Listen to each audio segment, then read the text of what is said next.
Hello everybody, my name's Llama Joe and welcome to my channel. Alright, we are back with the letter. I was only gonna record I was gonna do one little recording session of like 4 episodes but this ended like this and I can't leave it like this. So I'm gonna keep on going. So this will be the 99th video I have recorded up until now.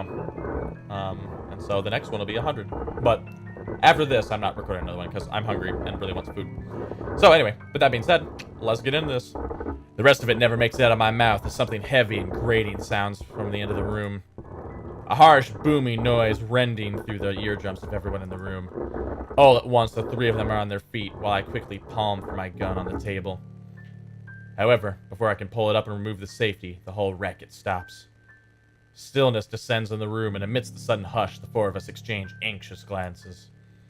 So much for a break. Ashton, that might be... Gather everything.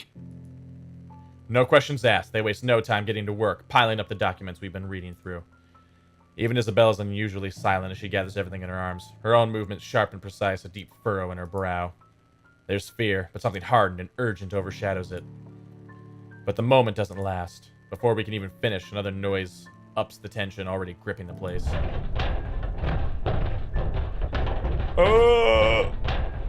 Suddenly the lights go out and the wardrobe at the end of the room rattles as if something inside begs for freedom. Cautiously, eyes glued to it, I take a step forward and I release the lock from my gun. I'm no trigger-happy person. I'm not even sure if it'll work on a ghost. But right now, its smooth surface against my palm with the trigger on my finger provides the closest thing I have to relief as I approach the closet. Ashton, what are you doing? Yeah, for real, don't open it! I don't think that's a good idea. We should just... Worried as they all are, they immediately stop at the slight raise of my hand. But the edge is there while they all huddle in the space between the door and the room. In case this goes south, whatever I find inside, they have enough time and space to run from their position. In 2 deep breaths, I've crossed the room and stood in front of the closet. Why you gotta do this to me? Now I must scream like a little bitch. Okay. Oh boy, alright, here we go. Whatever's inside has yet to stop thrashing. Instead, it has now moved to banging at the door, louder and louder the longer I dally. Another shallow breath. A glance at my companions. A nod. Something creaks.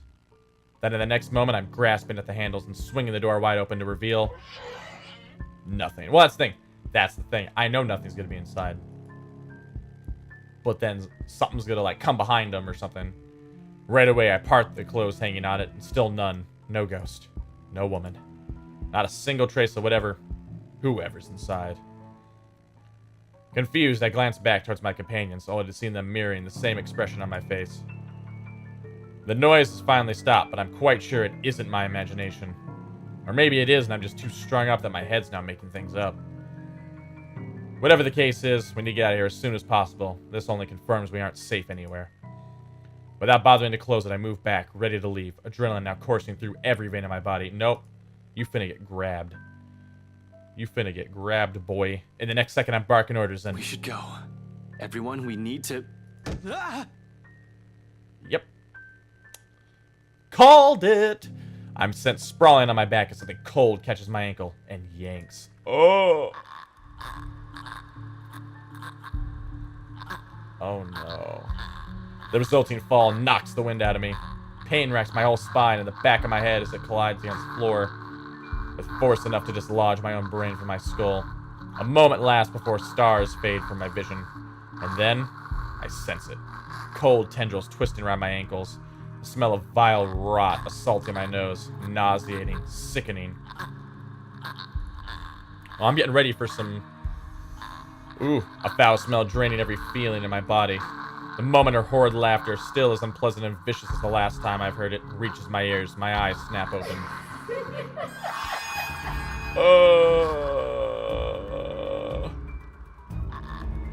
Perhaps it's just inexperience. Or maybe my mind's still attempting to comprehend this. Regardless, the minute my eyes land on her, the whole of my body freezes. The gun in my hand turns useless as my grip on it slackens. It's in the manner her gaze bores on me, I'll say. The look of utter hatred and malice, I've seen it loads of times. From suspects, mostly murderers, who never regretted their actions despite being caught. This is the face of someone you can no longer reason with.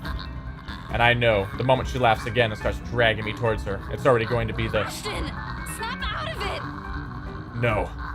I can't die here. Not yet. The haze fades from my mind and instinct kicks in then and there. Everyone out! Get out! Get out of here! With one powerful tug, I yank my foot out of her grip and scramble back to my feet, ignoring the piercing wail she fills the room with. Within the span of a second, I'm gunning for the door, grabbing the wrist of the first person my hand can reach, and leading everyone out. Into the hallway. We got plenty of time. Down the flight of steps, and right inside my car. I waste no time flooring on the gas pedal the second the last person closes the door behind them, and in a short while, I'm driving us out of Solemnwell. I don't even entertain the thought of winding down just yet, even as the last of the women's painful cries fade into the night. Woo boy. Oh, and it's just the next day. We're just gonna... Okay. Okay, that's fine, I guess. A little time skip on me there. With the help of his friends, Ashton tried to find a way to free themselves of the curse, piecing together what they currently know. But before they could figure out, a ruckus coming from Isabel's closet broke the silence of the room. Bum, bum, bum. We're finally Halloween. Woohoo, spooky. That's when I wanted to be done with this series. Fuck me. Alright. A dreary downpour starts off the Monday. Although it doesn't last for more than an hour, the dark clouds lift just after the sun peaks over the horizon. Brief as it is, the rain has significantly dampened the park's usual cheery vibe. Mornings like this often mark the start of another bad week. An arrest gone wrong, another investigation leading to a dead end, or some truly fucked up shit being called in. Like that one time I was dispatched to a scene where a guy gouged his own eyeball out and almost ate it. Ugh, okay. Was a few chews away from swallowing it, in fact. Lost my dinner that day. Fun times.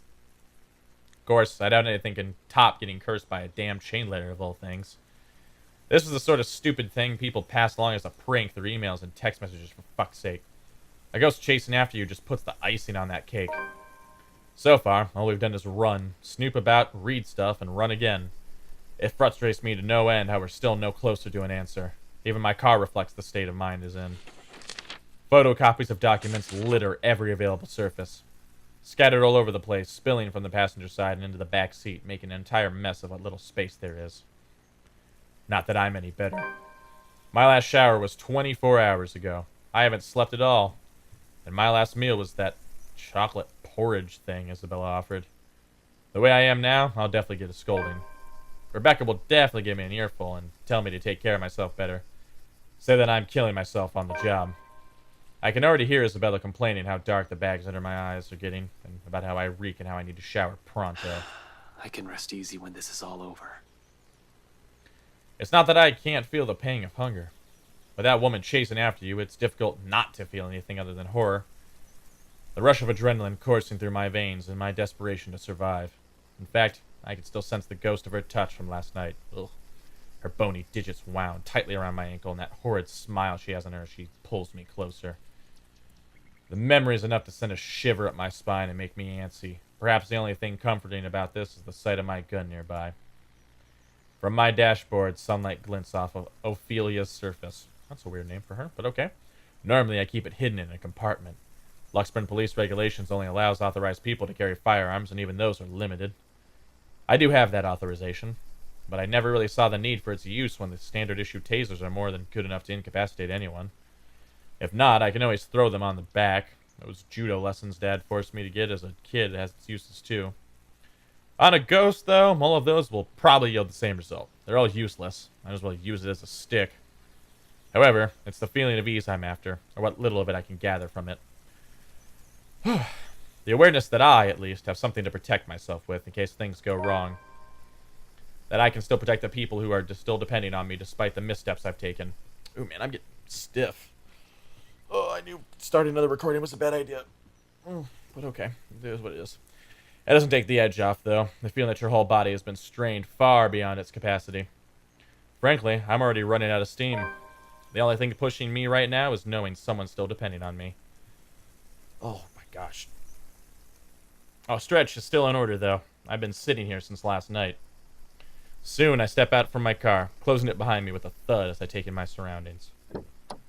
The rain did wonders. The morning air feels crisper and cooler than it has ever been in days. For once, the weather seems to be taking a turn for the normal. Luxburn normal. In the distance, beyond the buildings lining the horizon, dark clouds are all blowing in. A storm might be due this evening, give or take. A shame for the people looking forward to Halloween tonight. I'm just not sure whether this is something I can look forward to as well. Still, I bask in the change it brings. Inhale, exhale, breathing in, taking in the peace as if it'll be my last. But as with all good things, the quiet shortly comes to an end. Not necessarily a bad end. The chatter reaches my ears first, halting my movements. Sure enough, when I glance up, I find them, Zach, Rebecca, and Isabella, just as they've entered the park grounds, bags of convenience store food in hand. After last night's flight from Salem, well, we've elected to stay the night here, unsure if our own homes will still be safe. Normally, we'd all be averse to the idea of spending the night outside like this, but panic and distress has tainted that decision. It's not like any of us has gotten an ounce of sleep anyway. On the off chance one of us did, it only lasted but a second, or it's a fitful one. But looking at them right now from afar, it's easy to mistake them for just a group of friends on a day out. Isabella's gesturing wildly with her arms as she talks. Something's funny or amusing, probably because it's soon followed by Zach's booming laughter and Rebecca's giggles. Their voices fill the atmosphere with light air, temporarily easing off the disheartening mood. It's easy to pretend we're not knee-deep in a life-and-death situation the way they're acting now. If anything, it's only their appearance that betrays that mask. Slightly disheveled bags under their eyes, an exhausted curve in their shoulders, and dragging footsteps. But the closer they get, the more obvious these signs are to the naked eye. Zach tosses an energy drink my way the moment the distance allows it. Isabella hands me the other bag she's holding, before seating herself on the edge of the fountain. The scent of warm food immediately wafts from the bag when I open it, carried further by a passing breeze. Ooh, that looks good. That sucks that I'm really hungry right now. Whatever sweet sauce they dribbled over this pork wannabe, it smells heavenly. Oh, don't do this to me. Hell, even the sorry-looking vegetables seem appetizing. Despite myself, without even checking exactly what this is, hunger swiftly takes over every rational thought. I dig in without waiting for them to start. The rest of them appear to be of the same mind, too. Soon enough, they also start with theirs. No casual talk while we fill our empty stomachs. Exhausted as we all are, food is something we can't forego. Starvation dulls the thinking, weakens the body. Whew. If we are to survive this, we're going to have to take care of ourselves first. In a matter of minutes, we're done and dumping the empty cartons on a nearby waste bin. Along with it is the shift in the mood. Back to Dismal. Back to the problem at hand. The comfortable atmosphere from minutes ago was nice while it lasted. Admittedly, I've missed these kinds of moments between us. Sorry, I'm getting actually lightheaded. I've been talking a lot and I haven't had anything to eat today. I'm stiff. So now Angry Michael's starting to come out because I'm wanting a character to show up or something, or someone to talk to somebody, so stop describing dumb stuff.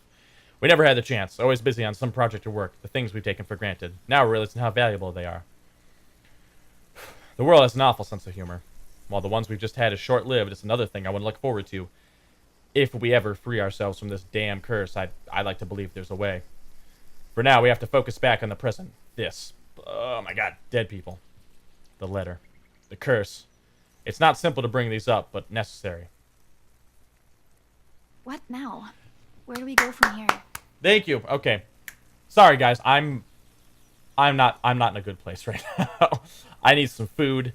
I need to walk around. I need to move around and do something. So thank you guys so much for watching. As always, feel free to like, comment, subscribe.